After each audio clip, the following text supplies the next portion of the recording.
Hi, I'm Hayden with Journey More, here with Wonder Chat at the Artist Treehouse in Rising Fawn, Georgia. Whether you're staying here or at Wonder Chat's other amazing properties, at some point you'll probably want to make a fire to have some warmth and a view. Now we know not everybody's a Boy Scout, so I'm going to give you a quick tutorial on how to build a fire. The first thing you're going to want to do is grab all the materials necessary. This is going to include fire starters, lighter, and various sizes of wood. Fortunately, Wonder Chat provides everything you'll need at their properties. At most, if not all of Wonder Chat's properties, they have a standing splitting wedge and a small sledgehammer. This is gonna allow you to break up the pieces of firewood into smaller pieces just like I had. This is very important to help you get a fire going quickly. I have multiple sizes of wood with me, starting with the smallest stuff I can get. The reason we wanna start small is because that's gonna catch on fire very quickly and help the rest of the fire to grow. Now there's a few different methods of how to build a fire, but I'm gonna show you the log cabin method because in my opinion, it's the easiest way to build a fire that's gonna grow fast. First thing we'll do is we'll put our fire starter down in the middle. From there, we're gonna build a log cabin structure around the fire starter with the smallest pieces first. Now something I like to do is build a little roof over the small log cabin itself with a lot of little stringy pieces of wood because as the flame's coming up from that fire starter in the middle, it's gonna really help all of this to burn. From there, we'll use some larger pieces around it so that as those smaller pieces burn, they'll eventually catch those larger pieces as well,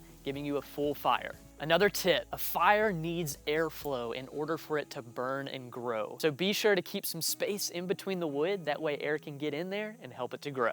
Now once it looks like this is when you can light it.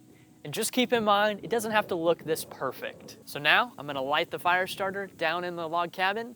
We're gonna have a good fire. From there, you can sit back and enjoy while adding some wood every now and then until it gets large enough to actually add some logs on that will burn for a long time to keep you warm and be perfect for some s'mores. Once you're done with the fire, with this fire pit, you can just put the lid back on and it'll snuff it out. But you may want to keep some water nearby, that way you can put it out if needed. We hope that you enjoy your stay. Be sure to go to wonderchat.com to check out all of their properties and follow them on Instagram for updates. If you want to see in-depth tours of these properties, you can go to our channel, Journey More, and check them all out.